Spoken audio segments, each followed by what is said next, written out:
Good evening. I'd like to call this regular meeting of the Show Low City Council to order. By roll call, see that all council members are present. Would like to welcome those who are with us tonight in the audience, as well as those who may be at home watching on Show Low TV. We welcome you. Would like to begin by an invocation. I've asked Councilmember Clark if he'd lead us in an invocation, followed by the Pledge of Allegiance by Vice Mayor. Those who'd like to join with us, please stand.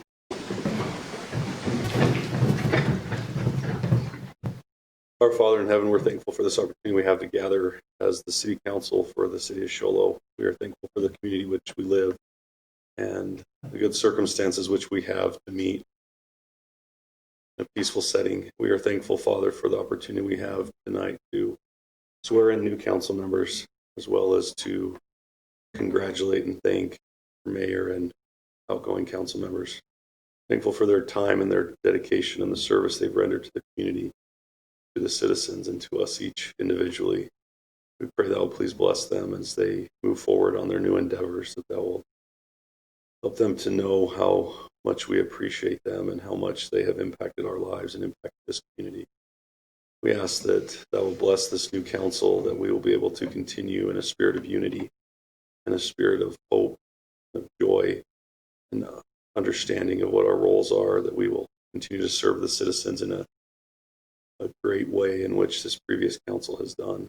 We are thankful for the opportunity we have to have a peaceful transition of power. It's a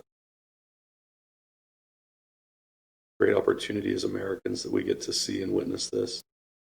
We pray that as we deliberate on things that are pertaining to the citizens and to the staff here, that we will be enlightened, that our minds will be opened, and that we will have understandings greater than our own, that we will be able to do what's best for this community and moving it in the right direction.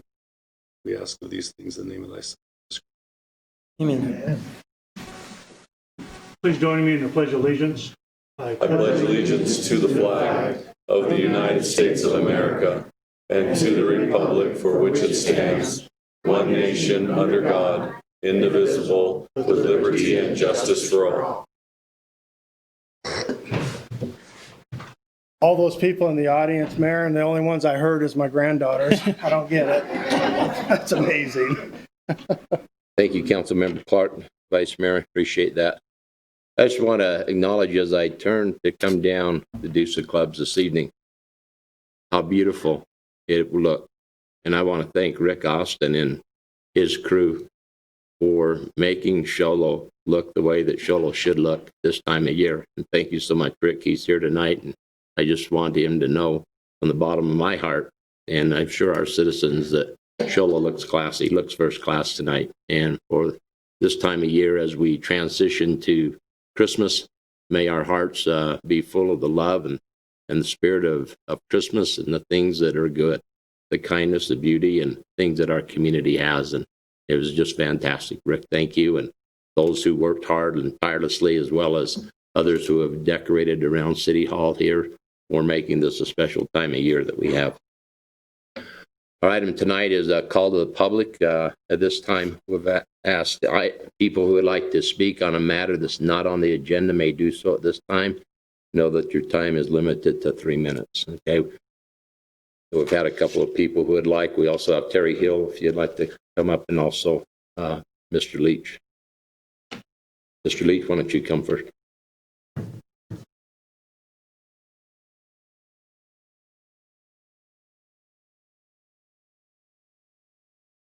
First of all, thank you. Let me come. Ed Meter asked if I could come out, talk a little bit about our Magic on the Mountain across the way at the park. It's been very successful. Just opening up this last Friday, we had about 700 people show up. And Saturday, about 500. So we're doing good. We're bringing joy. There's a good spirit there. People are behaving themselves. Just a good attitude, good spirit. And I want to thank the city of Show Low for backing us up on this. Rick Austin, he's the kind of go-to guy, you know. I appreciate that. And they put a lot of time and effort, you know. So between your city and us, I think we look pretty nice down on 9th Street. But I just want to let you know that we're standing. You know, the comment people were saying Friday is that our our elections and everything and what's going on is very messed up, and it's just kind of a place of refuge to come to the event, have the joy of the Christmas season, and to feel that. And again, I'm thankful the city of Show Low for letting us. This is our 3rd year, and it's growing. We keep bringing more stuff out of the attic every year, put down on the ground there. But yeah, it's just gorgeous. And thank you for letting us put Christ back into Christmas. Thank you. We could not do that down in Mesa. We were not allowed to. We are up here. It's just a whole different ball game up here. And I appreciate that. And everything that all of you have done, we have a good experience living in Show Low. I wouldn't want to be anywhere else. And I've been a lot of places in my life. I can compare. Thank you again and get your families out. It's called Magic on the Mountain, a Heroes Tribute. We play military things, and on the extreme end, little cartoons for the kids and everything in between. So thank you again. Thank you. Appreciate it. Mr. Hill.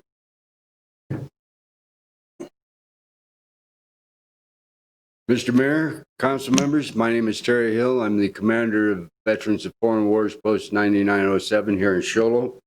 And I would like to take this opportunity to express our appreciation for Council Member Gene Kelly and Mayor Seymour, especially in recognition of your exceptional support and commitment to the veterans of our community. Without the city council, we wouldn't have the beautiful Veterans Memorial. And thanks to my good friend Jack Latham, who sat on the council at that time, it happened. So I would like to present, on behalf of White Mountain Area Post 9907, Veterans of Foreign Wars, a certificate of appreciation to Councilman Gene Kelly.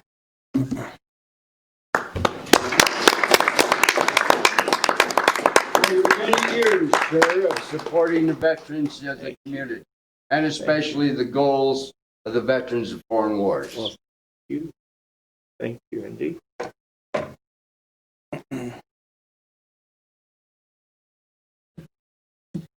Mr. Mayor, as you get ready to go up and be the supervisor for this district, we wish you well, but we thank you very much with sincere appreciation for your support over the years for the veterans of the community and the goals of the Veterans of Foreign Wars. Thank And you. we present you with a certificate of appreciation.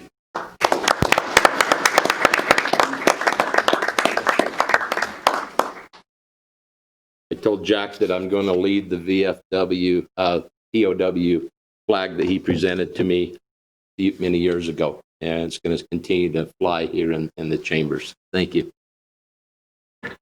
Appreciate that. Anyone else for call to the public?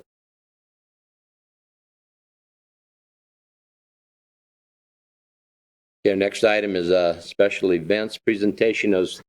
At this time, we want to recognize a couple of people who have been serving on planning and zoning.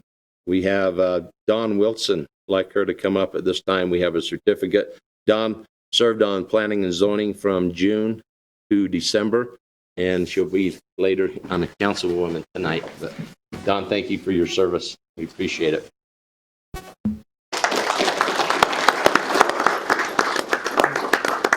Hey, I want to shake your hand. Well, you stay over here now. Thank you. Thank you. Thank you for serving. He's in a hurry. Thank you. I received Yeah. one shortly. Next, if we could have John Adams come up. John served on planning and zoning for 6 years, and we appreciate the time that he served.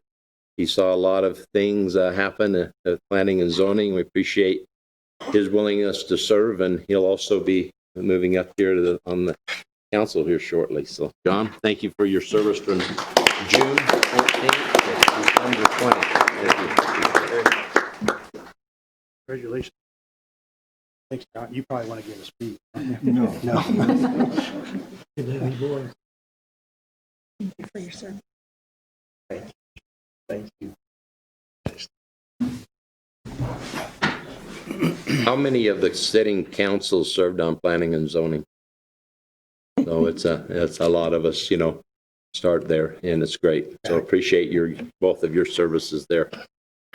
Our next item is swearing in of new council members. For the time that Tamara Reed had, if she would like to tell us how we're going to do this, or if she's going to turn it over to the judge here to do it. Okay?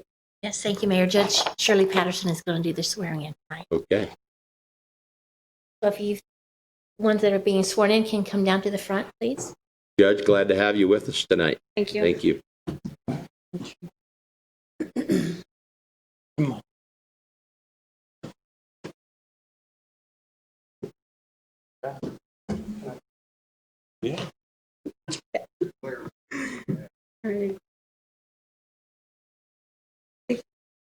I'm sorry, one more. I didn't see him. Okay, please raise your right hand and repeat after me. I, and state your name, I, Tom Wilson, do solemnly swear do solemnly swear that I will support the Constitution that I will support the Constitution of the United States of the United States and the Constitution and laws and the Constitution and laws of the state of Arizona, of the state of Arizona, that I will bear true faith that I will bear true faith and allegiance to the same and allegiance to the same, and defend them against all enemies, defend them against all enemies, foreign and domestic, foreign and domestic, and that I will faithfully and impartially that I will faithfully and impartially discharge the duties discharge the duties of the position of, of the position of state your position, city thank you, according to the best of my ability, according to the best of my ability. so help me God. So help me God. Very good, thank you.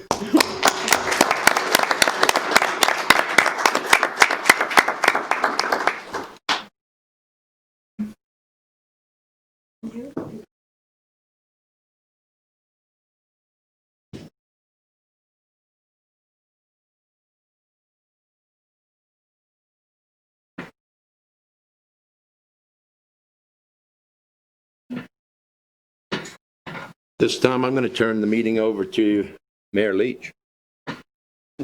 Woo! Wow. We'll get the rest of the councilmen up here. It'd be awesome. We're going to actually, isn't this what we want to change chairs? Yeah, we want to change chairs real quick, Mayor. Okay. Retired Mayor, Councilman Kelly, if you guys would step down there, we're going to call you back up here in a minute. Thank you. It's like we're kicking you out of your spot, huh? Oh, I got to move too. Never mind. Oh, I'm going over there.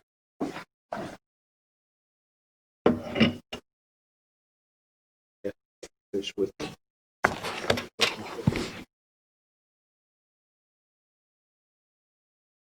Welcome to the high crime district. Good. Thank you guys. It seems like it's been forever waiting 4 months to come up here and sit in this chair, but I'd like to ask the one sworn in tonight. Don, would you like to make any comments?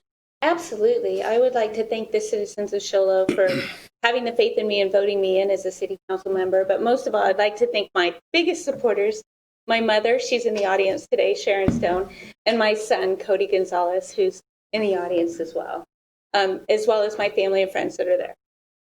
Thank you, Don. Welcome. Connie, you probably don't. You might. I too would like to express my appreciation to our citizens for re-electing me to a third term.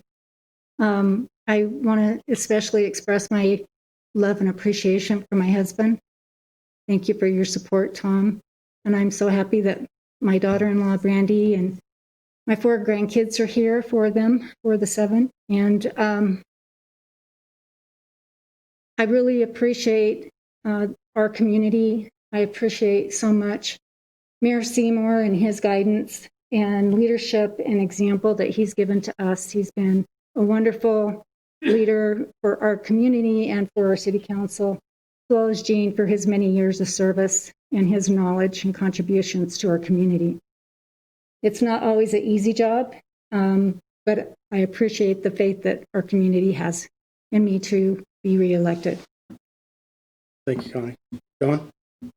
I'd also like to thank citizens and residents of Show Low. Very honored to be able to be up here. I like to thank my family who are here and support me. And I'd like to thank the Mayor Seymour, and Gene. I think they've done an amazing job, and I hope we can keep things going in the right direction. And I love their example and the things they've done, and I look forward to 4 fun years. Thank you. I know I got to remember to call you councilwoman and councilman. I haven't got that yet. Same thing. Without the support of your family, I don't think any of us, family and friends in your town, but my wife Ryla for supporting me. I think it's been almost 11 years up here. My son Jim, his fiancee Stephanie, and my 2 granddaughters, Lainey and Avery. I heard them during the pledge. It was pretty awesome. And my son Joe. Friends, all your friends out there. Kenny and Shirley, thank you, Shirley, very much for doing that for us. I seen Tim and Tiffany in here somewhere. I know they were here or they was here. They had to go. Good buddy of mine sitting in the corner with that cowboy hat on, the mayor of Williams, John Moore, drove up here to see this with me tonight. But like I said, without family and friends and these guys, I'm so excited to work with this council. It's pretty exciting. And I'm excited to sit over here. Seems like it's been a long 4 months waiting for tonight, but I'm pretty excited. I'm really excited. Like I said, I'm really excited for this council. I think we're going to continue doing what we're doing. I think we got a great council. We've had a great council with Mayor Seymour's guidance and Gene Kelly for sure. But thank you all. We're not leaving yet, but if I could have Gene Kelly come up here, please. Somewhere. He's hiding.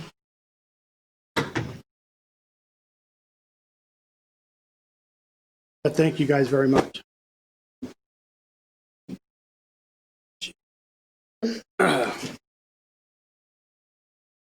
We got a little present that we've all decided to get you.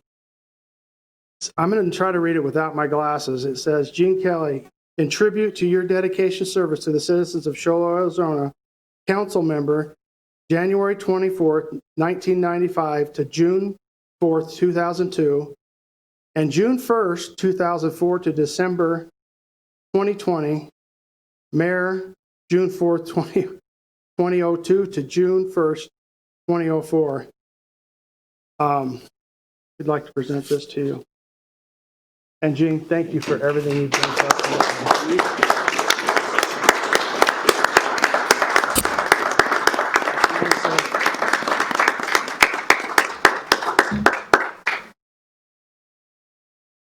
In other words, a long time. That's what all those years were. How many years is it total? 26 years. Thank you, Gene. Gene, do you want to say a few things, if you don't mind? Should have known better. Bless you. Thank you. Just in case I got a chance, I made some notes. Good. That was because I wanted to try to keep it brief. Now, don't laugh, okay? Because it will be brief, okay? I want to thank all of you and all of you who over the years have voted for me and allowed me to serve in this capacity. To staff who have led the city to this fabulous financial position we are in. And I challenge this council to keep it that way and to pray for wisdom as you lead and serve this city. For my last comments as a council member, to be truly meaningful, I went to the Bible. In his last days on earth, Jesus taught his apostles the measure of greatness is in service to others. In the Old Testament, God told Solomon, if my people who are called by my name will humble themselves and pray and seek my face and turn from their wicked ways, then I will hear from heaven and will forgive their sins and heal their land. I believe our land needs to be healed.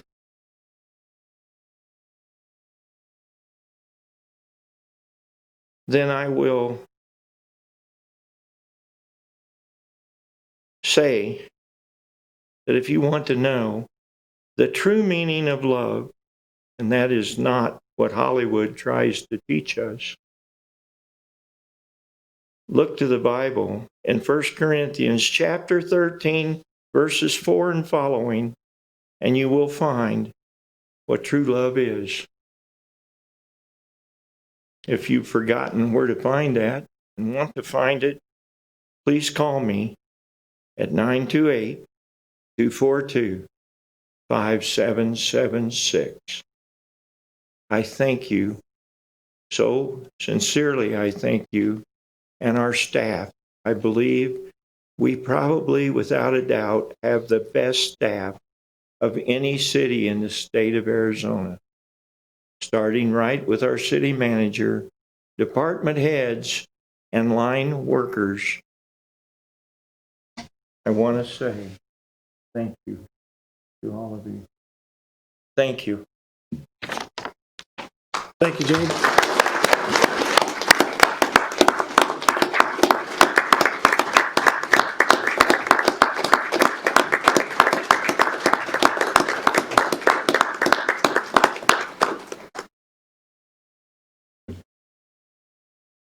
If I get Mayor Seymour, come on up, please.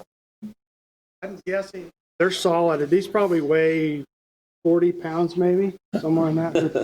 They're pretty heavy. It says Daryl Seymour, but I'm going to say Mayor Seymour. Am I right?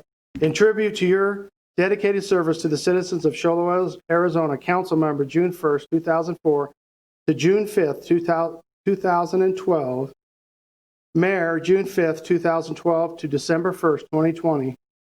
All we can do is thank you, Daryl, and I appreciate everything you've done and the leadership you gave me over the years. Just listening to you, you were the second mayor I had as sitting on this council, but I've learned a lot from you, and I appreciate everything you've done for this town. Thank you, buddy.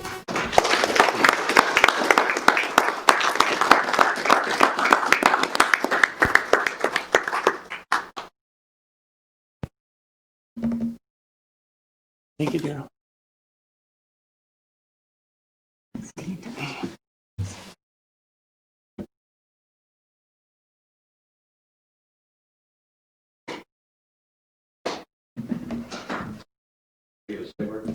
Sure.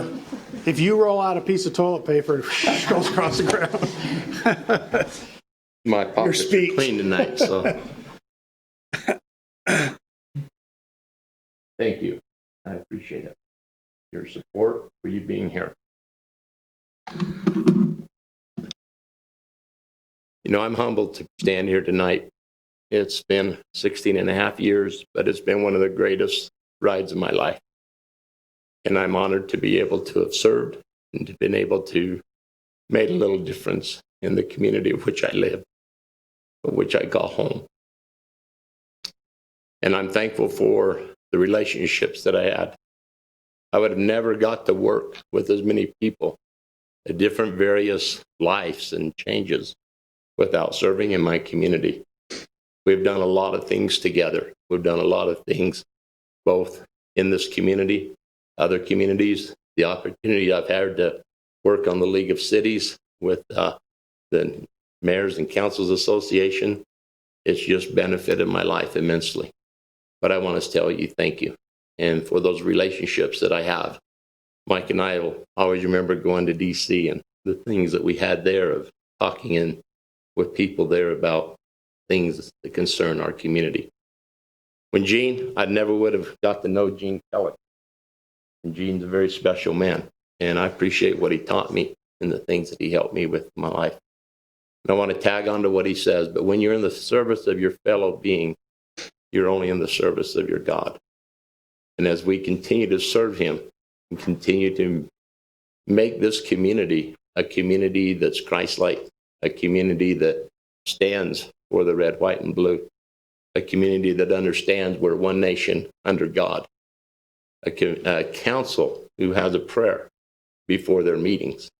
I hope that you'll never forget that and you'll never let it be taken from you because it's important. Now I stand tonight to say thank you to those most important people in my life. My wife, my children, my family, my good friends. They're the ones who sacrificed for me to do what I could for 16 and a half years. They're the ones who made it possible for me to be to where I needed to be. They're the ones who know how many meetings I had. They're the ones who knows what it's like to have a 400-page report that you have to read in 3 days to be ready for the meeting on Tuesday. The time that that takes on a weekend, the time that it takes to be prepared for the meeting. I thank them, and I thank my wife so much.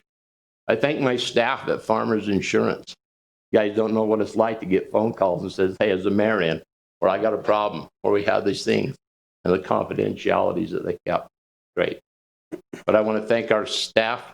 Ed, you do a great job running the community, running the city. I want to thank Morgan. I got to know you two guys the best. We, have served a lot together.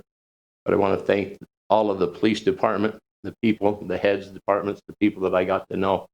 And it was fun walking through City Hall and saying hi and just being part. I'm finally glad that Ed gave you Friday off after Thanksgiving. It took a few years, but it's, those things happen. That's what's important. But may the citizens know that you live in a great community. May them know that I support this new council and that we will continue to keep Show Low thriving, continue to keep Show Low blessed, and may Show Low always be blessed.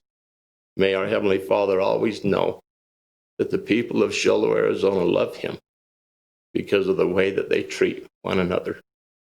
May God bless you as you continue to serve. My humble prayer, and I look forward to working more with that guy who's got his mask on in the corner, Glenn Kephart in the county, to be able to serve as your supervisor still, and to be able to help Show Low continue to grow as we focus on making Navajo County better and continue the great progress that we have. May you guys continue to do well. Thank you so much. I love and appreciate you. Thank you. Thank you, Daryl. Appreciate it. Thank you.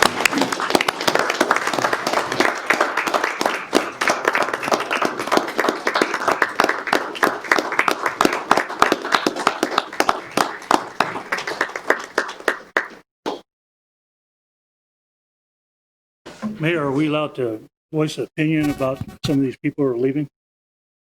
Absolutely. I like to, first I'd like to say thank you to Gene for all the years. Wait for Daryl to answer. That's why I hesitated. So sorry, I wasn't ready for you. Gene, thank you for your all years of service. And I think I was about 20 years old when I came on the council when you were here. So it's been a long time, but you took a lot of people underneath your wings. We learned a lot from you in study sessions and executive sessions, and the wisdom that you had that you passed on to everybody. All we can do is thank you for everything you've done for us. Mayor, I just, you and I rubbed shoulders a lot. And I said, the best thing we have, this is a guy that stood up for the city of Show Low so many times. We went to DC, we would go talk to the senators. We could talk to Senator Flake, Senator McCain, Senator McSally. We didn't get to talk to Krista Sinema. We got to talk to her staff, but Congresswoman Kirkpatrick and then Congressman O'Halloran. This guy fought for everything that needed to be done in Show Low, for the airport. We talked to FCC people to keep this airport going, to keep the essential service going, to keep money flowing into the city of Show Low for that. Also to the senators for trying to get the bridge, Scotts Ranch Road, the downwinders for the cancer that is caused by some of the fallout of the bombs that was tested. This guy has stood up for a lot of different things for the city of Show Low that nobody really knew, except for sitting right there in those offices with him and all the Congress and senators. And I want to thank you for letting me be a part of that, and also to rub shoulders with you to listen to the questions and try to get the right answers that we were looking for, and make sure when we left we had the right answers that we were looking for. I do have one good story I got to say. We were walking down the street, and I believe it was my wife and Jane and Daryl, and these two Chinese people were walking down, and Daryl's had his badge on from the League of Cities back there in D.C., and it said mayor, and the person here, yeah, and then we're going, what the heck? And they go, well, and he goes, oh yeah, I'm the mayor's shoulder. Oh, we got to have your picture. And I mean, they were all around him. I'm standing on the side. I'm just a city council member. I would just chop liver. And so I never did get invited in, but they were going crazy over him just because he was a mayor of some town. But that's how people not even knowing him really reacted to him. So thank you for your services for the city of Show Low. And I know that you would do the same thing for Show Low in this county for the next 4 years. Thank you, Mayor. Anybody else got any comments? Probably many, but not so much right tonight. Right now, we're going to take like a 5-minute break so we can, if you guys want to take some pictures, so some of the people can leave if you want to. We do have a full agenda tonight, so we will take a 5-minute break. Thank you all very much. All right, next on the agenda under special events is we need to designate a vice mayor for a 2-year term.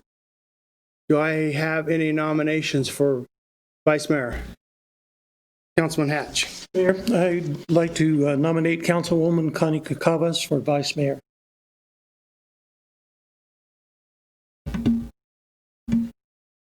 Any other nominations for vice mayor? I will nominate Mike Alsop as for the vice.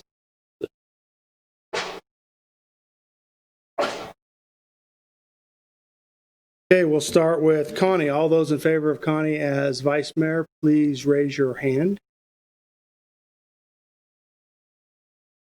All those for Mike Alsop, please raise your hand. That was 4-3. Connie Kakavas is vice mayor. Thank you, Connie. Thank you, Mike. Appreciate it. You know what? We don't have to play cards tonight? No, I don't play cards. Oh, okay. Well, I do, but not here, unless we have to. We're not going to have to. All right, moving right along. Presentation of the annual report by the Show Low Historical Society, Claire.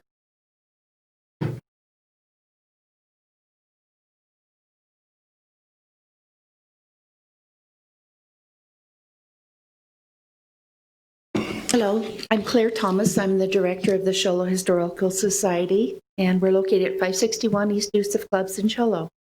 First and foremost, congratulations, Mayor Leach and City Council on your respected seats. I will look forward to working with all of you in the coming future.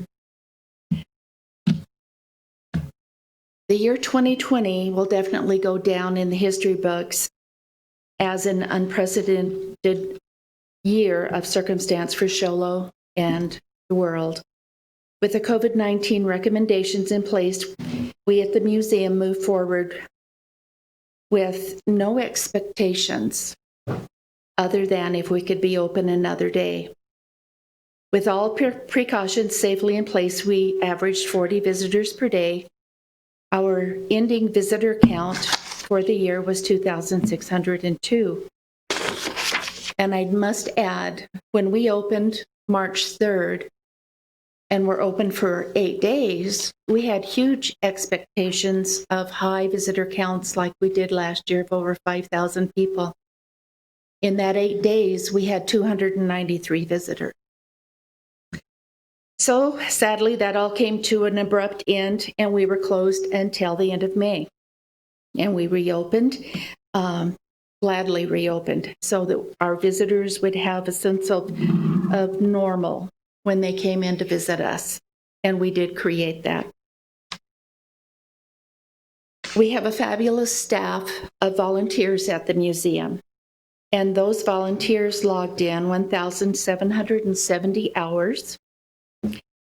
And we continue to have items donated to the museum by community members and families, and we accessioned 55 new items. I want to thank the City of Show Low and Navajo County for renewing our 5-year lease, respectively. because our building, the city owns half and Navajo County owns the other half. So every 5 years, we request that that lease be renewed, and it has been, so thank you. The museum continues to be in good standing with the Arizona Corporation Commission, the Arizona Historical Society, Navajo County Library and Museum Code of Ethics. With all of those entities, there are strict rules and guidelines that a compliant museum needs to adhere to, and we do. So during our closed time, a grant through the CARES Act was applied for and awarded.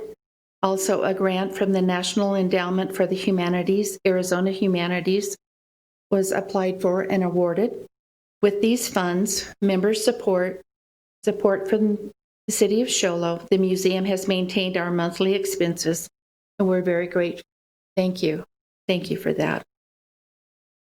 Our in-house partners, the Silver Creek Railroaders Club, has been awarded yet another grant from the Arizona Historical Society to further enhance the railroad exhibit. During our winter close time, the members plan on a major renovation to the existing portions of the rail line. And I must add here, without the Silver Creek Railroad members and exhibit, our museum would not have near the visitors that we have, because they provide enjoyment for all ages. All ages come in to see that railroad exhibit. So we thank the Silver Creek Railroaders. The museum has hosted a University of Arizona student intern this season, Garrett Hicks. He is in his senior year at the U of A, majoring in history.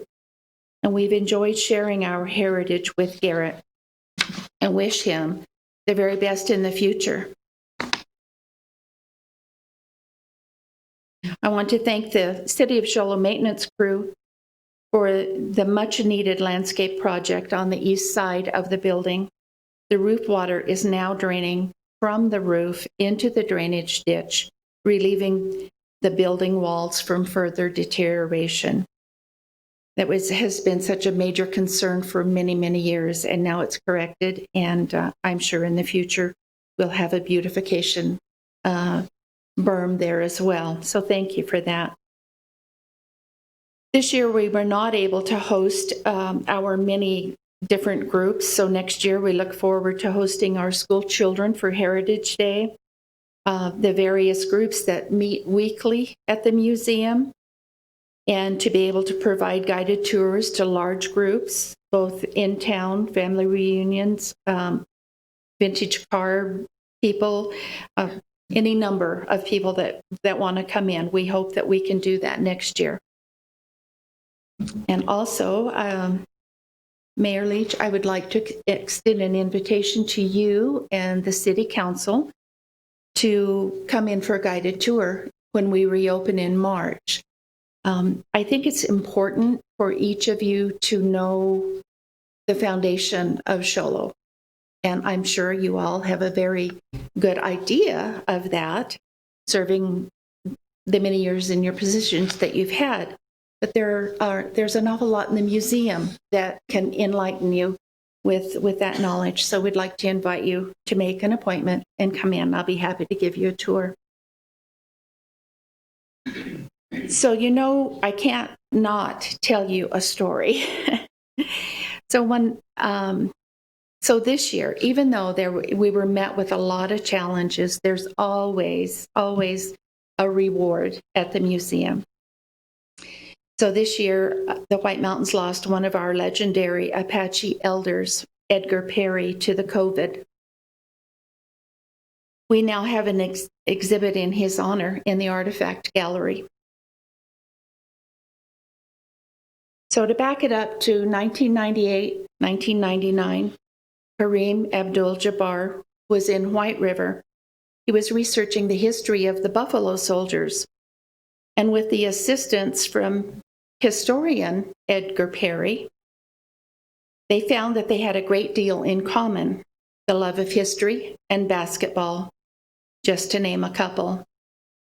They were both star basketball players in their time. Edgar asked Kareem if he would coach the Alchese Falcons high school basketball team for one season. Kareem agreed for $1 in payment. And at the end of the season, Edgar paid Kareem with a 1870 silver dollar.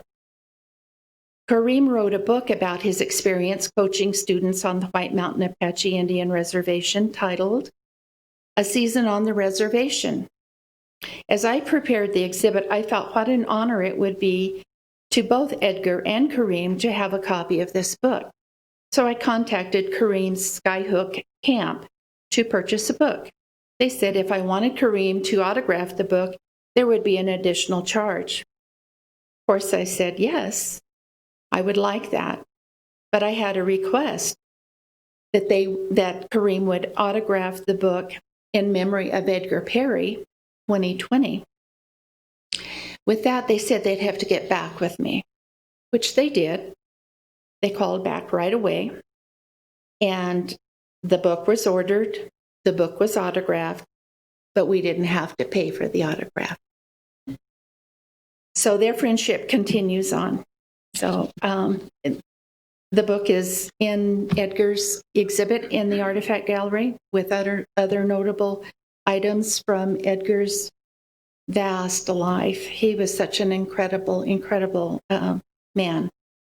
So, and I'm honored to be able to have our relationship with our neighbors to the south, the White Mountain Apaches, and we hope to continue that in the future. So in closing, on behalf of the Board of Directors of the Show Low Historical Society Museum, the museum staff, and myself, we're grateful to the City of Show Low, Navajo County, members, museum members, and visitors for their continued support of the Show Low Historical Society. And I'd like to wish for each and every one of you to have a healthy and blessed holiday. Can I answer any questions for you? Just a comment. Thank you for everything you guys do down there. It's awesome. But anytime I've been down there, I always find something new that I haven't seen. So I appreciate everything you guys do and your staff does down there. It's phenomenal. Thank you. It is a labor of love, and there's always something new, always. Absolutely. And it's because of the community that donates items that renew those exhibits. So thank you. Thank you, Claire. Thank you, Claire. I don't know how many of you haven't been down there in a while, but obviously because of COVID, but it is absolutely amazing when you go there and you take the walk through there by yourself and you go back maybe a week or two later. So I didn't see that there. So either they're moving stuff around or I passed it up. So anyway, thank you again, Claire, for everything you guys do. All right, moving right along. Under special events, presentation comprehensive annual financial report for fiscal year 2020. Justin Johnson. Good evening, Mayor and council members. I was pretty sure everybody was here to listen to the CAFR report, but they all left. So anyways, we have tonight with us the audit manager from Hinton Burdick, who was on our audit this year, Robin Sibley, and she's going to walk the council through the presentation, and you can ask her questions as you go along. As required by law that we do a financial audit every year, and it's an independent auditor that we pay to come in and look at our financials and make sure we're keeping up with code and laws and doing the things that we should be doing. So I'll turn the time to Robin to go through her presentation. Thank you. Thank you, Justin. Thank you, Justin. Good evening, Honorable Mayor, members of council. It was an honor to be here to witness the swearing in. I've never seen that before. And so that was really neat to see.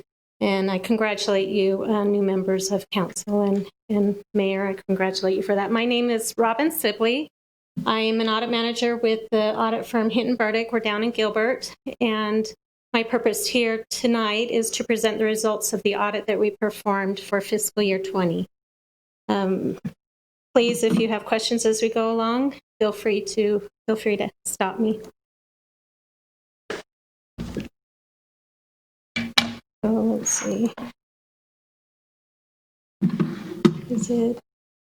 It's not. Okay, maybe there we go.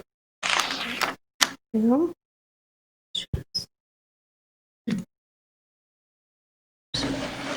It'll go through. There we go. Okay, there we go. All right, well, I first wanted to discuss our audit reports. And we had an independent auditor's report with an unmodified opinion, which is the opinion that you want to have. It was a clean opinion. Our report on internal controls over financial reporting and on compliance, we had no material weaknesses and one significant deficiency. Our report on state compliance, we had no material or reportable findings. And this year, we had a single audit, which is separate from the financial audit. That's required when a city receives more than $750,000 in federal grant money. And so this year, the city had received that. And so we performed a single audit. And in particular, the major program that we reviewed was the federal grant money received related to the Coronavirus Relief Fund that the city received this year. And our results of that audit was an unmodified or a clean opinion. We had no findings from that single audit on that federal program. In our findings and recommendations, we had no material weaknesses. We had one significant deficiency that was related to year-end accounting adjustments, and that was the only finding that we had, which is actually really good. Our auditing standards require that whenever we have audit adjustments, we're required to issue finding related to that. And so this is rather typical finding that you'll find for most cities and towns. Matter of fact, we have out of our 130 audits we perform, probably 95% of those audits have this finding. So it's a typical finding just for accounting adjustments that are made. We're now going to go over the results of the financial audit and the city and financial position of the city. These first few slides are going to be discussing the results of the government as a whole, the government-wide financial statements. So this includes all the governmental funds as well as all the enterprise and utility funds. So the total net asset and net position at the end of fiscal year was $164 million. And net position in total increased by $6.6 million. And of that, $5 million was from the governmental activities and $1.5 million was from the business type activities in the water, wastewater, and refuse funds. Total revenues from all sources for the city was $37 million, and total costs of all programs was $30 million. This statement of activities, we just wanted to call your attention to it. It also is the results of all the funds combined, the governmental and the enterprise funds. This statement of activities is kind of a nice tool for you to look at. It shows the first part of it shows the primary governmental activities and the expenses related to run those different programs. And then as you go across to the right, it shows the revenues received in those areas that cover those expenses. And so you'll see the governmental activities at the top. You'll see the business activities for water, wastewater, and refuse at the bottom. And you can see that charges for services in the water and wastewater are covering those expenditures. And for the governmental activities, you can see that there still remains a net expense of $13 million. But that doesn't include the taxes that was received by the city. And so this next slide right here carries that $13 million net expense down and shows you how the taxes subsidize the remaining expenses for the city with an overall net increase in net revenues at the end of the year of $5 million. So we just like to draw your attention to that statement and how to read it, because it can be a useful, informative statement. The financial highlights for capital assets for this last year. For governmental assets, there was an overall decrease in total assets, and that was due to there was additions of assets of $2.5 million, and then depreciation expense of $4 million, which that's what brought it down. What decreased total assets was the depreciation expense. Significant additions this year were multiple vehicles totaling $720,000, and then there are some various road improvements on Thornton, Sierra Vista, and others, which totaled approximately $820,000 in fiscal year 20. And then in the business type capital assets, they remained about the same. They had $2.8 million in capital asset additions, but then they had $2.6 million in expenditures, which made the capital assets for the business type funds to remain about the same. Significant additions in fiscal year 20 for these funds was water improvements at Fairway Park, McNeil, and Sierra Vista. And some financial highlights for debt. The governmental long-term debt decreased by $1.2 million, which was mainly a result of their regular debt service payments. And then the utility funds decreased by $563,000, which was also a result of their annual debt service payment.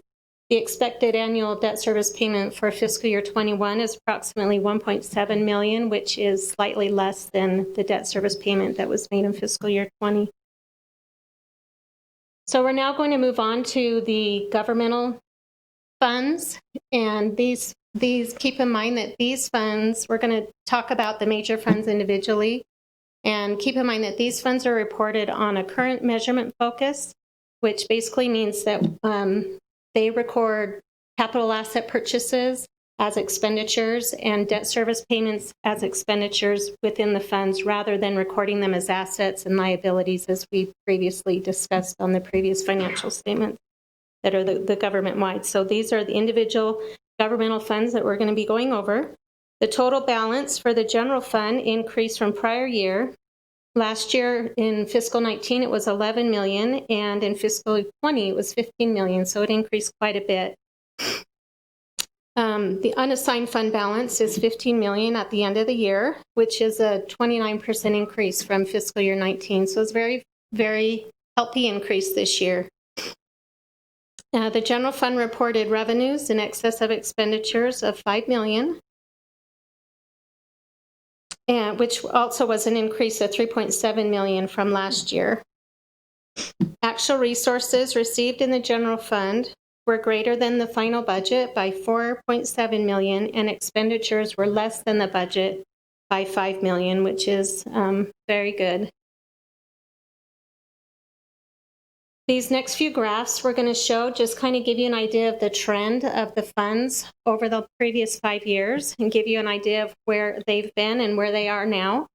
This first graph shows the last 5 years for the general fund for the balance sheet items. So the top line is asset, the middle line is the fund balance, and the bottom line is liabilities. So as you can tell, the general fund continues to increase and carry a strong, healthy fund balance. It's very good to have reserves such as these in your fund balance to help with unforeseen contingencies that may arise. And given our current economic conditions, it's very wise to keep these strong reserves in place.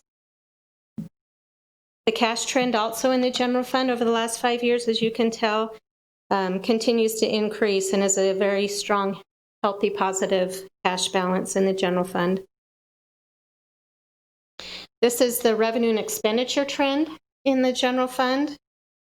The top line is revenues and the bottom line is expenditures. In 2019, you'll see like a bit of a spike, and that was largely due to the fact that we rolled in the airport, the cemetery, and the aquatics center into the general fund, which increased its revenue and expenditures that particular year. And then, as you can tell, this year, fiscal year 20, revenues remained about the same and expenditures decreased, which we'll discuss a little bit further down. This is your sales tax graph that shows how sales taxes have been doing, which they are doing very well for the city. Sales taxes is probably the largest single annual source of governmental revenues. And as you can tell, the city is doing very well in their city sales tax collections. These are the other tax revenues. They are a little more linear and fairly consistent from year to year. This graph shows, this table shows you a little bit in more detail the expenditures in the general fund by their program or function, and comparing it between fiscal year 19 to fiscal year 20. And as you can tell, total expenditures decreased by 14%. In the general governmental fund, you can see that it decreased largely due to some good budget controls in place. The public safety's large decrease is mainly due to the city was wise, and they are funding the public safety retirement plan. And so in fiscal year 19, they made a $3 million payment towards the public safety retirement plan, which helps reduce that total net pension liability that is due. And then in fiscal year 20, this last year, they made an additional contribution of $1.7 million. So that's why you see that large decrease in public safety. And in capital outlay, in fiscal year 19, they had the airport runway expenditures. And in fiscal year 20, they did not have significant capital outlay expenditures such as that. And so that's why you see the large decrease there in fiscal year 20, the current year. We're now going to move on to the Highway User Revenue Fund and its results for the fiscal year. This graph is showing total revenues and total expenses. The top line is expenses and the bottom line is revenues. Typically, as you can see in the graph, typically the expenses have exceeded the revenues, which is require the general fund to transfer money in to help cover costs. But this is budgeted for. This is planned for, because a lot of cities will only spend what they receive in the Highway User Revenue Fund from taxes on their roads, but the city is budgeted to spend an additional amount to stay on top of the roads and keep them in good shape and do road improvements as necessary, which is required a transfer in from general fund to help cover that additional expense. So, and that's a positive thing. In the Highway User Revenue Fund cash trend, you can see that it's fairly linear. It still has a good, strong, positive cash balance that will help for future road improvements. We're now going to move on to the enterprise funds. And these funds, they do record their capital expenses as assets and their payments on debt services liabilities rather than expensing them through their statement of activities.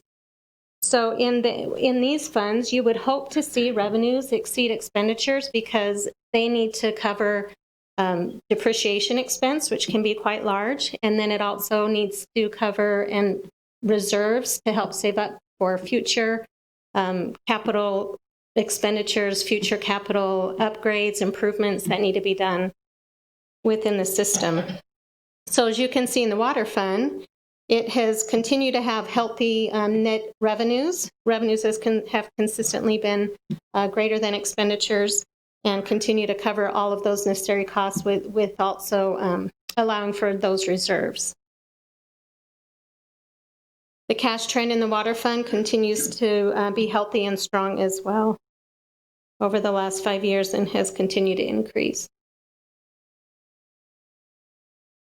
The wastewater fund, you would also hope that this would also have revenues exceed expenditures to save up for future reserves and to cover depreciation expense. As you can tell, over the last 4 years, there has been a trend in net loss, and it's mainly been due to needing to cover that depreciation expense that I was discussing, which is a non-cash expense item, but nevertheless, it does affect the bottom line. And so that was the reason for the net losses. And you will notice this year, it's just about breaking even, which is a very positive trend for the sewer fund.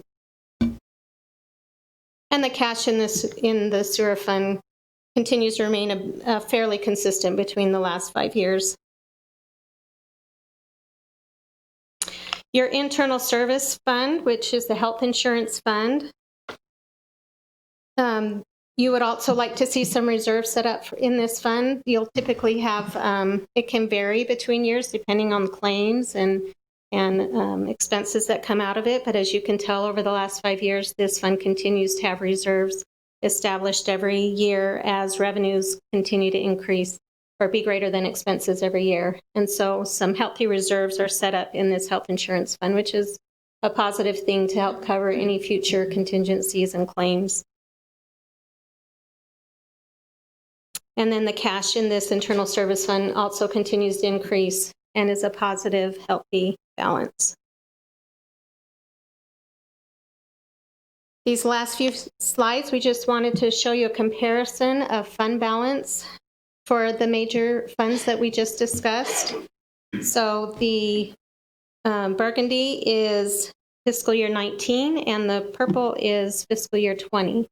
So you can tell in the PERF fund, the Highway User Revenue Fund, and in the Internal Service Fund, fund balance remained about fairly the same. And then in the general fund, there was a significant increase, which is shows a good financial position for the city.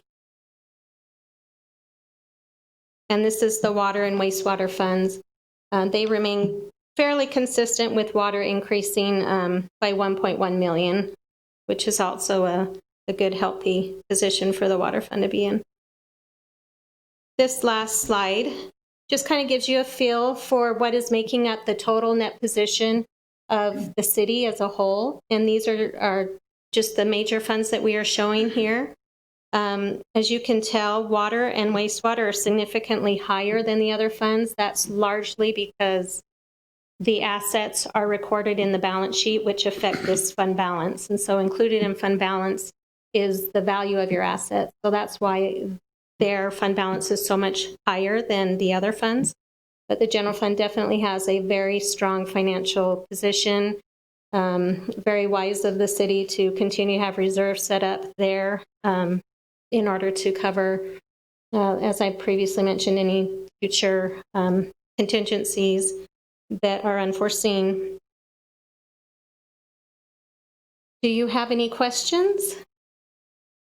Anybody got any questions or comments? It's a lot to take in. We try to keep it at a high level. No questions or comments? All good? Thank you very much. Okay, well, thank you so much. I do want to thank the staff. Your staff does an excellent job. I'd like to thank Justin Johnson and Carrie Bilby. They work very, very hard. The audit requires a lot of extra time and effort above and beyond their regular responsibilities. And they always continue to be ready for us when we come, be timely in their financial report. The results of the city shows what a great job they're doing. The city's in a strong financial position with great reserves. They really care about reporting things appropriately and continuing to improve from year to year. And so we would just like to thank them and congratulate them for doing a great job. Thank you very much. Thank Appreciate you. it. Thank Thanks you for the your report. time. Thank you. Thank you. Can't believe nobody had any questions or comments or anything. Nothing. All right, I'm going to moving right along. We'll go to the consent calendar. I'm going to go ahead and read it, and then if you need an item pulled, we'll pull it then. Consideration of approval of proposed fiscal year 2022 budget calendar. Consideration of renewal of agreement with the Show Low Chamber of Commerce. Consideration of acceptance of West Cooley and 4th Avenue roadway. Consideration of acceptance of Cub Lake Road water line replacement. Consideration of appointment of local public safety personnel retirement system board member. Consideration of resolution number R 2020-29. Consideration of resolution number R 2020-31. And consideration of the minutes of the Show Low City Council. Does anybody need anything pulled off that? If not, I'll look for a motion to approve. I move to approve the consent calendar as presented. Got a motion and a second. All those in favor, raise your hand. Thank you. Motion passed. Our new business, consideration of appointment of Planning and Zoning Commission members. Tamara. Thank you, Mayor. Since Planning and Zoning Commissioners John Adams and Don Wilson were elected at the primary election, in August to serve on the City Council.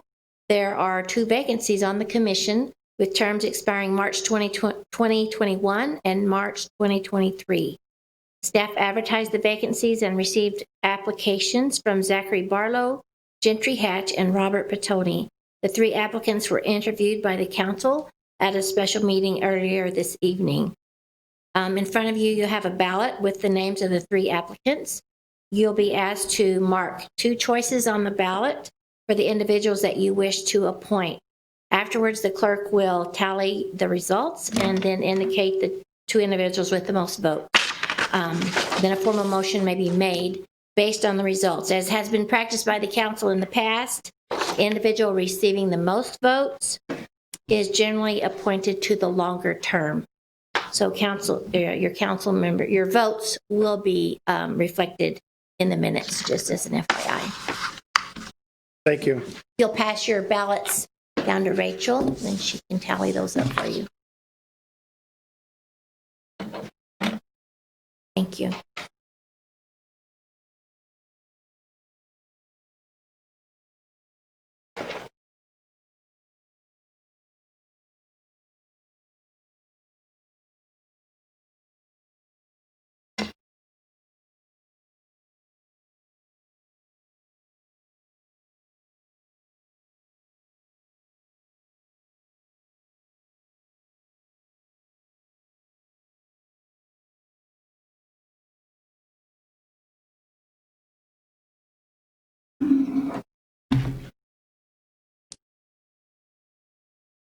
There was their even amount.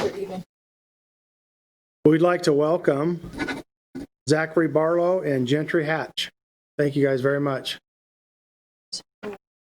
Usually, There was no.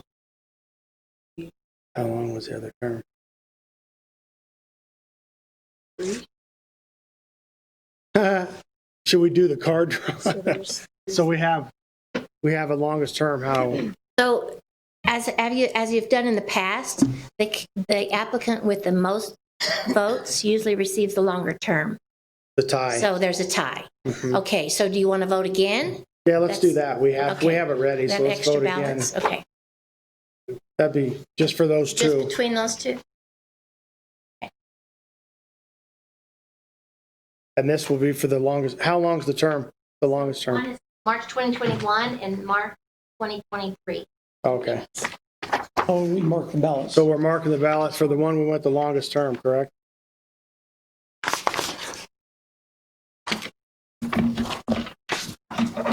Just marking the one that wants the longest.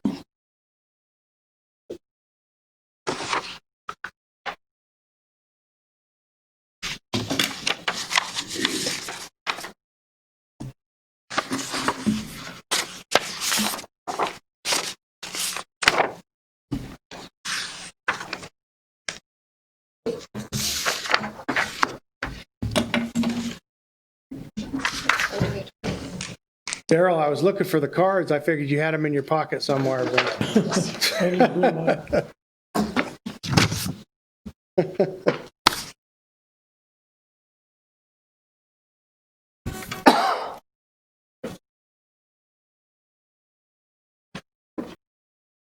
I started bringing that deck cards.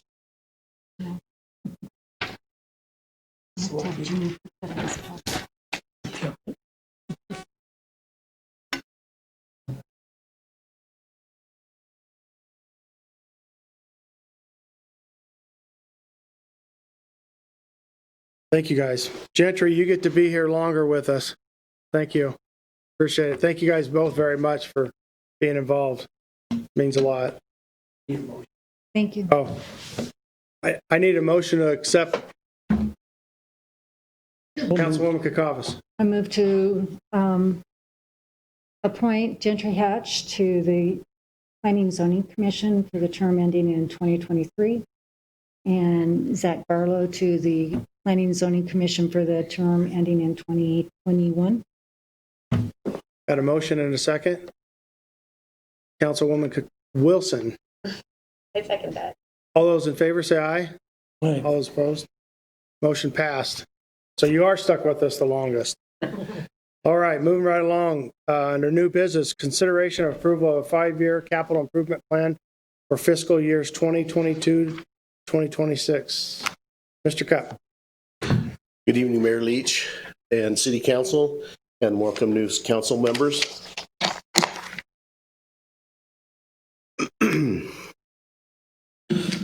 The City of Show Low is required by City Code to have an approved 5-year capital improvement plan, CIP.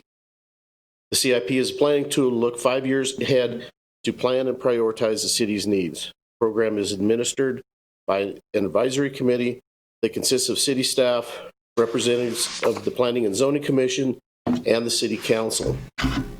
Prior to the advisory committee meeting, a public notice is issued seeking recommendations for capital project requests. Every requester that provides contact information receives a written response from staff.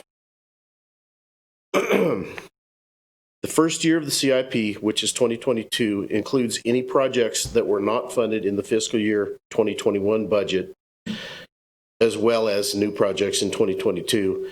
The 2022 projects are the committee's top priorities. However, it needs to be understood that all the projects cannot be funded.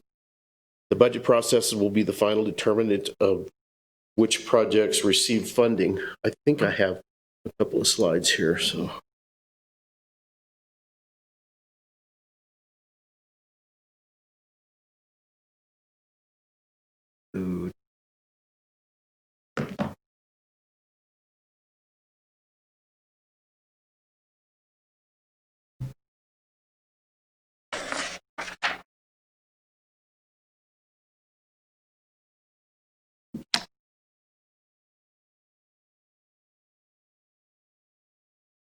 Okay. Only projects over $50,000 are included in the CIP. Smaller projects will be accounted for in each department's operations budget. Each project listed in the CIP has a detailed capital outlay project sheet, which identifies the project, its cost, and potential funding sources, and a timetable. Detailed cost estimates and maps are also included with the worksheets when appropriate.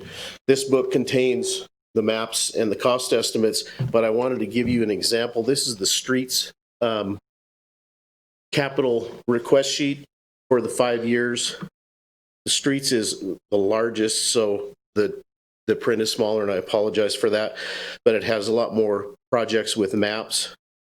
So this is the project sheet, and basically we have the project number, we have a description, Fools Hollow, the name of the project, which is Fools Hollow Roadways Project Phase 1.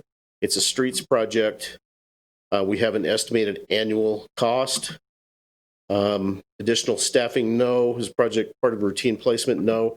And then down below we have fiscal year 2023 Fools Hollow Roadway Phase 1, $690,000 for the total project. Then the next slide is the map that accompanies this. So it's the background, so we can see exactly what the scope of the project is for the $690,000. And then the last sheet is the cost estimate. It's a fairly detailed cost estimate. We try to update the unit costs for these every year when we go through the CIP process. On equipment purchases, typically we try to get new quotes from the vendors every year, so we're up to date on those costs as well. So staff held a preliminary meeting on October 28th, and the advisory committee met on November 19th, at which time the CIP was approved to move forward to City Council for their acceptance. Staff recommends that City Council approve the 5-year capital improvement plan for fiscal years 2022 to 2026. And I'm here to answer questions. Explain to me what the number of units mean. That means, so let's go down to pulverization. Pulverization, the unit is square yards, and the number of square yards is 21,333. Okay, thank you. Anybody got any questions? Comments? Nothing? Wow. Okay, thank you, Mr. Cup. I need a motion, please. I'll move to approve the 5-year capital improvement plan for fiscal years 2022 to 2026 for the city of Show Low. Got a motion? Councilwoman Wilson, a second? All those in favor say aye. Aye. All those not, say nothing. Thank you. I wasn't forgetting the motion, I just wanted to let him go. Under new business item C, staff's asked to pull that. And we'll move on to item D. I'm going to pull this up, see how fast I can go. Probably not fast enough, but. Consideration of ordinance number 2020-06, amended chapters 1, general provisions, 2, mayor and council, 3, administration, 5, magistrate, 6, animals, 7, building, 8, business, 9, health and sanitation, 10, offenses, 11, sewer, 12, land division, 13, traffic, and 14, water of the Show Low City Code, and adopting resolution number R 2020-30, declaring as a public road the document titled Revisions to Chapter 1, General Provisions, 2, Mayor and Council, 3, Administration, 5, Magistrate, 6, Animal, 7, Building, 8, Business, 9, Health and Sanitation, 10, Offenses, 11, Sewer, 12, Land Divisions, 13, Traffic, and 14, Water of the Show Low City Code. Easy for me to say. Mr. Morgan. Thank you, Mayor and Council, and welcome to the new council members. Nothing like baptism by fire, right? Anyways, what we have here before you tonight, Mayor and Council, is the revisions to our city code. We discussed many of these revisions at our city retreat in October. And what we're trying to do here tonight is we got several things that are bringing this all together at once. As you know, we got some new changes in state law that mainly had to do with vacation rentals and also with mobile food truck vendors that we need to get passed in there. We also had in November, you know, that the recreational marijuana passed. We need to get those changes in our city code. And then when we did a review of our city code, we had a legal review done where they pointed out some things that we needed to correct in our code to comply with state law, just minor things mostly, but various things in there that we did to do that. So I will tell you, there is nothing in here about the accessory buildings or the smoking in city parks. That's not in here. We're leaving that to another day. But these are changes that we need to get done. And the reason why we're trying to get these done and do it in an efficient manner, instead of bringing one at a time to you, we're trying to do it at this one ordinance and resolution, is then in January, we're going to come back with the revised city code that has the format that we talked about at the city retreat, where it can be searchable and where we have it with headings, and it's a much more friendly way to use the code and find things in the code. So that's the background here. I can give you a general overview. If we want to get into any specifics on any of these, we can. And feel free to ask questions at any time as we go through it. So with that, see if I can. Rachel, you may have to help me. I don't know what's going on here. Is that...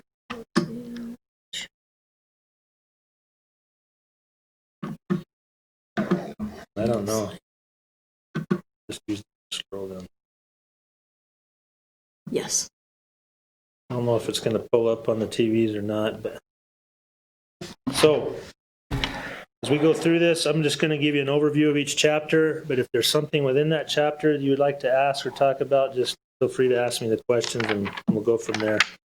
So in chapter 1, the main change there was some wording that we added in there at the request of the legal review, where it just talks about the civil penalties per state statute that we can follow in our municipal ordinances. And that would be, so if you look at the attachments, they're broken up into chapters. So starting basically on page 3 of that resolution. Then we went to chapter 2 and we made some changes there. Some wording on how we post our notices for our meetings, where they're posted at.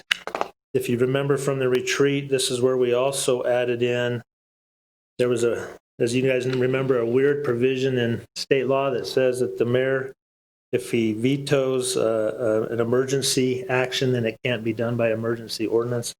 If you see in there, we added in parentheses dissenting vote, because there really is no mayor's veto. That's kind of a weird term that they use. But if he dissents, and we bring an emergency ordinance to you, and the mayor dissents, then it can't be done by an emergency ordinance. It has to wait the 30 days.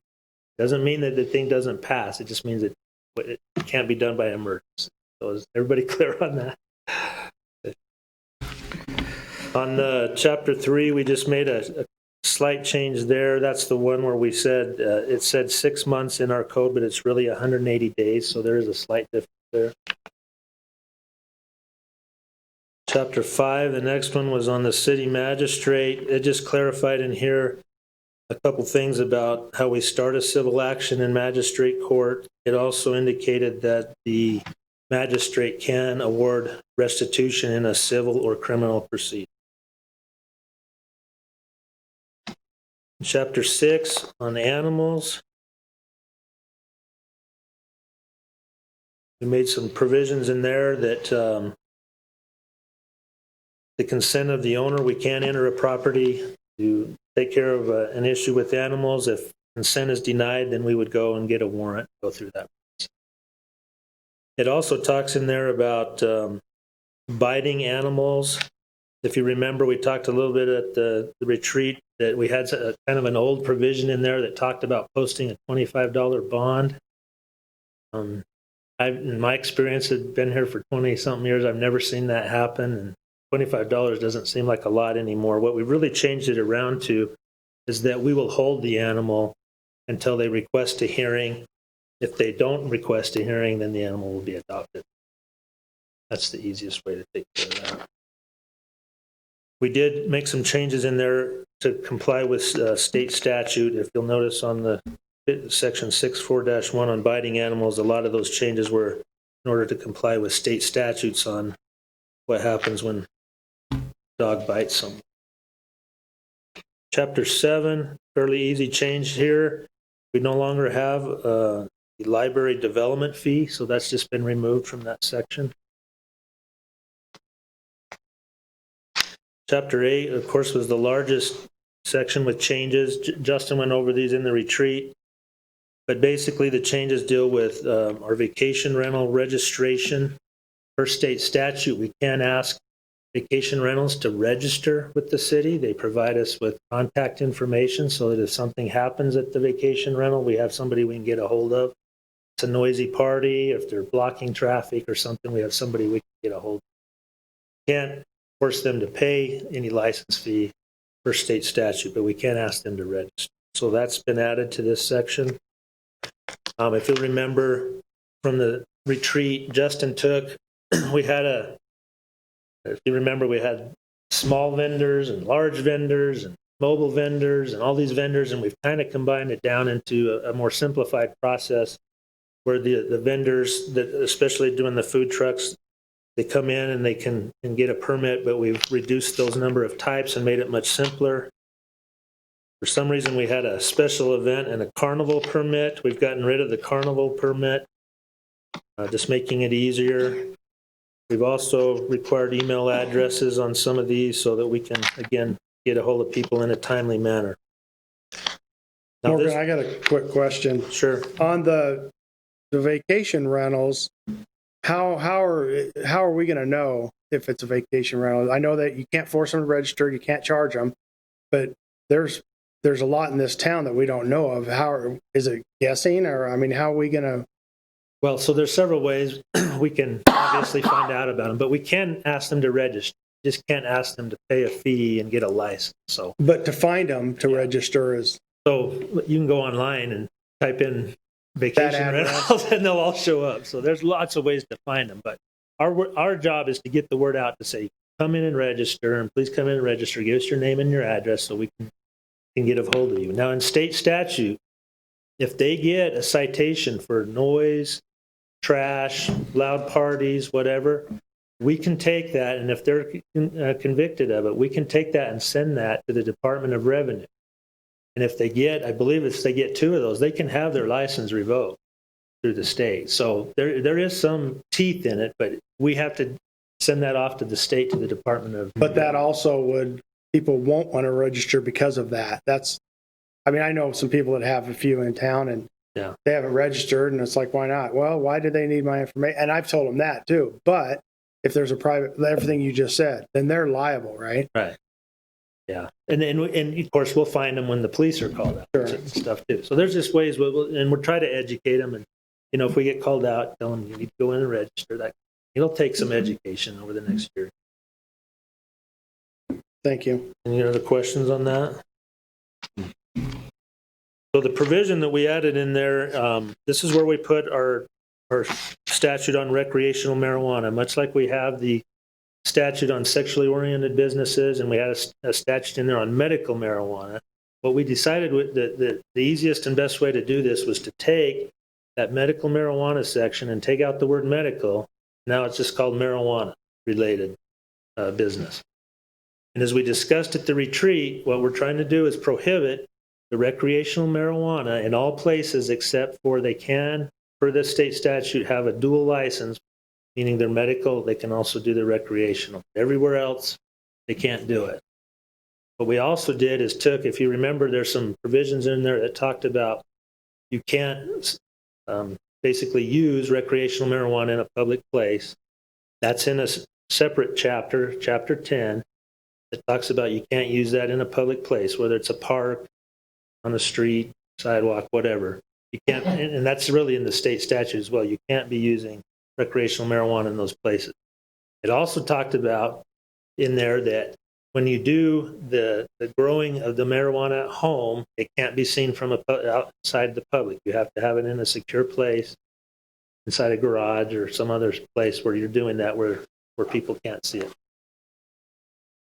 So that's where that ended up, is in that chapter 8, and it's called marijuana, not medical or recreational. It's just called marijuana. Questions on that? You look like you got a question. What are you just thinking? Yeah, you can hide his plan. Okay. After chapter 8, chapter 9, made some fairly simple changes there, just to talk about if we do have to go on someone's property for any kind of health or sanitation issue. If we can't get their consent, then we would go get a warrant again.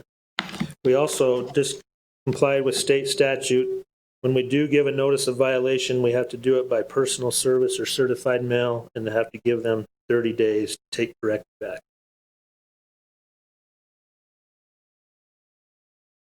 Offenses, again, is where we put some of the new stuff on the marijuana.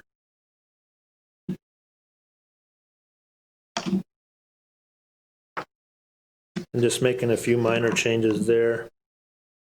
I think that's also where we complied with the section on fireworks, where you can't sell fireworks to a minor under 16. That's per state statute.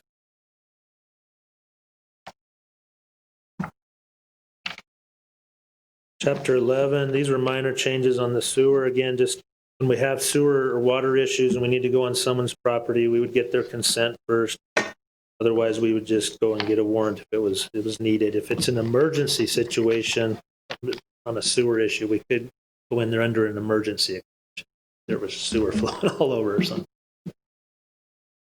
They'll want you in there.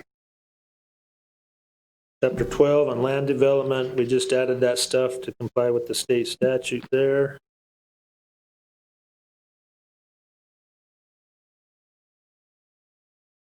Chapter 13. We didn't discuss this one much at the retreat, but we've had, felt like it was time to kind of look at this section and make sure that we're not basically making criminals out of young kids. And what used to say in there is that you couldn't use your roller skates or ride any coaster, toy vehicle, or other device upon a roadway except when you're crossing a street or a crosswalk. And then if you went a little further on in this section, you would see that they had some stuff about motorized skateboards and motorized play vehicles. When we looked at those definitions, it seemed like they were kind of antiquated and out of date. For example, we have these electric bikes now that are powered by a motor. Well, so you can pedal your bike down the road, but you can't use an electric bike down the road. It didn't make a lot of sense to us. So what we tried to do is think about, we still want safety in mind. We want the kids to use safety, but we don't want a kid that's riding an electric bike down the road to be in violation of the city code, right? So we looked at that and we thought the best way to do that is to say they can be ridden and as long as they're safe, they're not riding recklessly and they're not using a lot of noise, they're doing it in the right way, they can ride down the road. That's a change that we didn't really talk about at the retreat, but as we looked at the code, we felt like that was important. So if you have any questions on that, I'll be happy. But again, we're trying to simplify it and not make criminals out of kids, right?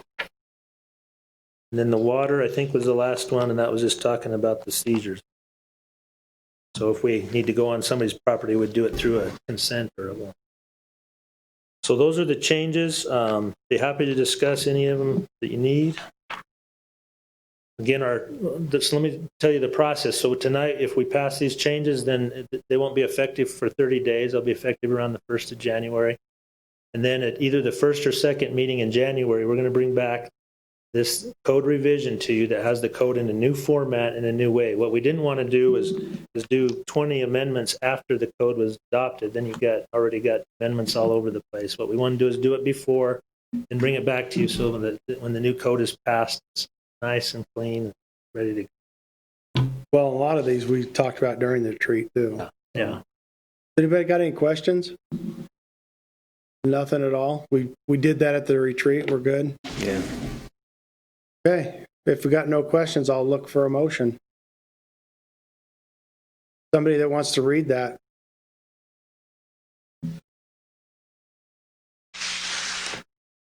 Come on, Dawn. You want to do it? My tablet went dead, so I don't have it in front of me. Oh, all right. I make a motion to approve ordinance number 2020-06, amending chapters 1, general provisions, 2, mayor and council, 3, administration, 5, magistrate, 6, animals, 7, building, 8, business, 9, health and sanitation, 10, offenses. Oh, it's not even that. I'm not supposed to read that, am I? So I move to adopt resolution R 2020-30, declaring as a public record that certain document filed with the city clerk entitled revisions to chapters 1, general provisions, 2, mayor and council, 3, administration, 5, magistrate, 6, animals, 7, building, 8, business, 9, health and sanitation, 10, offenses, 11, sewers, 12, land division, 13, traffic, and 14, water of the Show Low City Code. Thank you. I got a motion. Any second? Second by John. All those in favor say aye. Aye. All those opposed? By ask the clerk to read by unanimous consent. Read ordinance number 2020-06 by title only, since all council members have a copy. Thank you, Mayor. City of Show Low Ordinance number 2020-06, an ordinance of the mayor and council of the City of Show Low, Arizona, amending chapters 1, general provisions, 2, mayor and council, 3, administration, 5, magistrate, 6, animals, 7, building, 8, business, 9, health and sanitation, 10, offenses, 11, sewers, 12, land division, 13, traffic, and 14, water of the Show Low City Code, and adopting that document titled revisions to chapters 1, general provisions, 2, mayor and council, 3, administration, 5, magistrate, 6, animals, 7, building, 8, business, 9, health and sanitation, 10, offenses, 11, sewers, 12, land division, 13, traffic, and 14, water of the Show Low City Code by reference. Thank you. It's a lot to read. Now I'll look for a motion to adopt ordinance number 2020-06.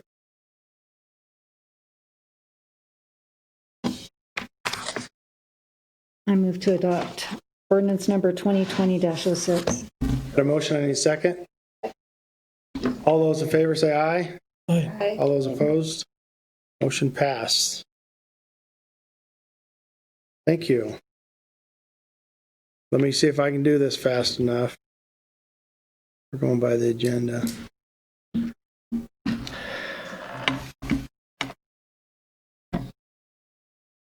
Okay, next item on the agenda is summary of current events. Any council members have any current events they would like to talk about? Councilwoman Kakavas. I just want to thank Vice Mayor Alsop for putting together with the Meals on Wheels group and the Senior Citizen Center for the turkey giveaway and the meals for Thanksgiving. And I'm praying that everybody had a happy and grateful Thanksgiving. Thank you. Councilman Alsop. Yeah, just want to thank everybody that participated in that, especially the kids from Shola High School. What a great bunch of kids. I mean, they worked their fannies off, jumping in and out of that semi, throwing turkeys around and going to each car. They couldn't even wait till the car got up to where it's supposed to, and it was running out there and giving them turkeys. So I want to thank everybody that helped. We gave out 500 turkeys down here at the downtown chapel, and we gave out 300 hot meals at the Senior Center, Meals on Wheels. And the people that I talked to that ate them was just so much gratitude. It was unbelievable. So I just want to thank everybody that participated in that. And since we're not going to have another meeting, I wish everybody a Merry Christmas and Happy New Year. Thank you. Councilman Adams. I know that Mayor Seymour already said it, but I just want to thank staff for the lights in downtown and Shola. I thought it looked amazing. My family's commented and many other people commented on it, and I think it looks awesome and it looks great, and I'm just real happy that we can say that we have pride in our town. Thank you. Councilwoman Wilson. And I just wanted to say, driving down the main street today, coming to this meeting, it was just beautiful. And I don't remember any other city being as pretty as ours is at Christmas. It was just really neat to see. So thanks to the staff, I agree. We did the Friday that I've never done, Black Friday or whatever. Councilman Clark, he hooked me up. Anyway, when it was snowing, Saturday or Friday morning, that was unbelievable. My daughter was here from Texas. She's already gone now, but she got to go with us, and she couldn't believe it. She couldn't believe it. Anybody want seconds or thirds? City manager.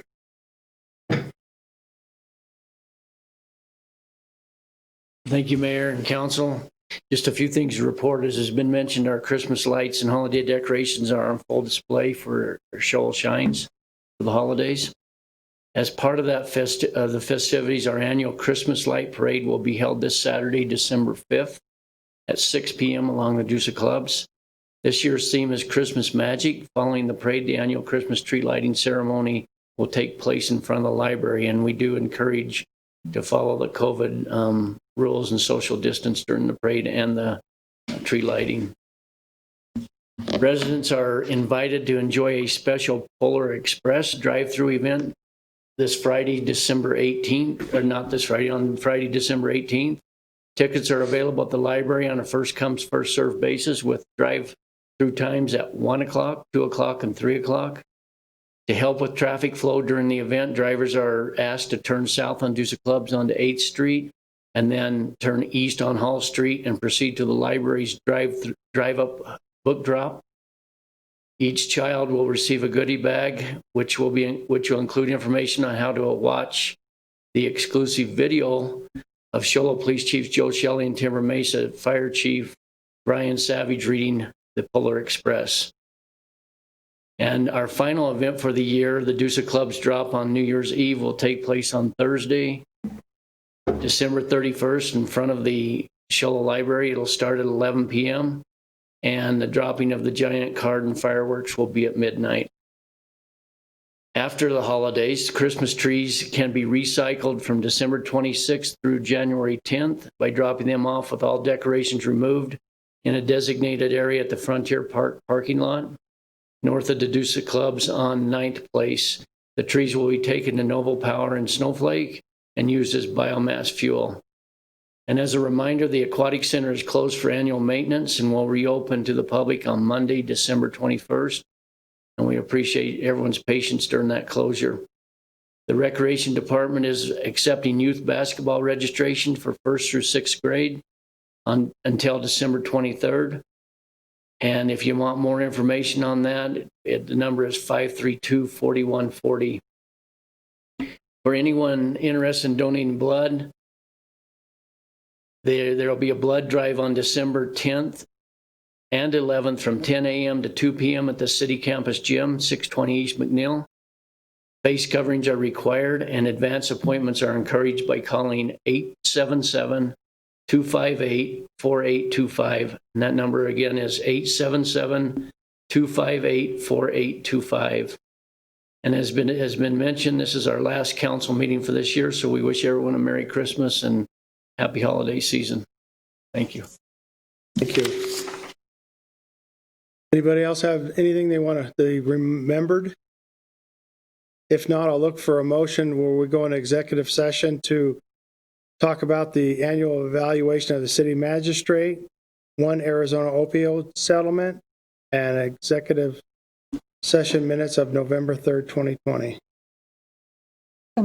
Got a motion and a second? All those in favor say aye. Aye. And now I think I get to adjourn my first meeting. If there's nothing else, I will adjourn our meeting. Go into executive session. Can we do it that way?